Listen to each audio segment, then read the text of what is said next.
Hello and welcome. My name is Brian Caplen, editor of The Banker. I'm here with Stefanie Linhardt, who's the European editor, and we're talking about Brexit. So, Steph, we've seen now the process put into effect, so-called Article 50, which gives a 2-year time period for the UK to leave the European Union. What's your sense that in that 2 years we can actually come out with a deal?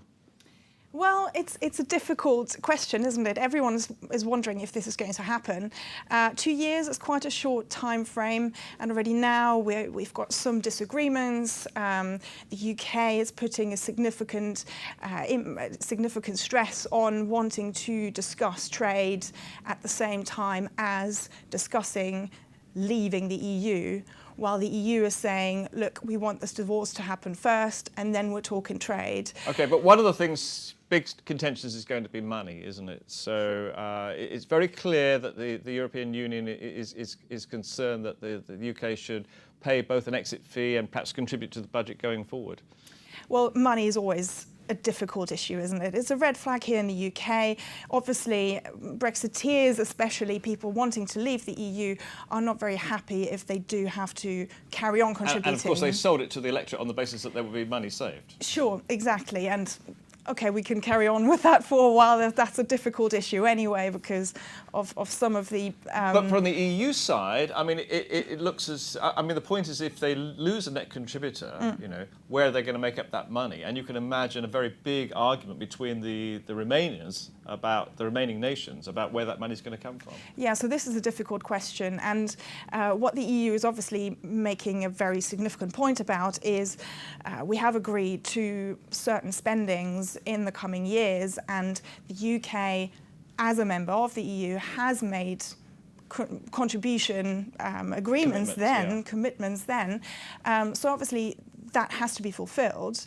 In how far there is an exit fee that doesn't have anything to do with that, that obviously wouldn't be something that the UK would want to pay in any shape or form. Now, nobody has triggered Article 50 before. It's a completely new venture. Is it possible to reverse it? If say, 18 months out, the UK changes its mind, you know, can it go back and then just stay in the European Union? There's no reason why the UK can't turn around and say, actually, sorry, we would quite like to stay.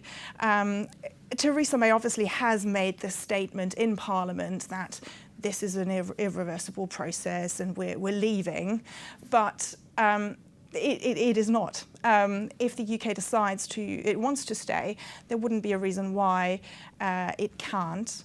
And even once it has left the EU, it could rejoin the EU. But then it'd probably have to adopt the euro or something. Well, that could be an option.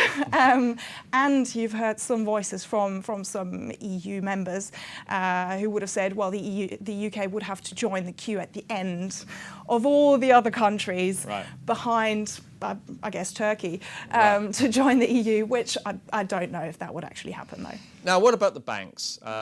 Clearly, the banks in the UK who've been using London as a way of serving the European Union, I mean, what's the outlook for them?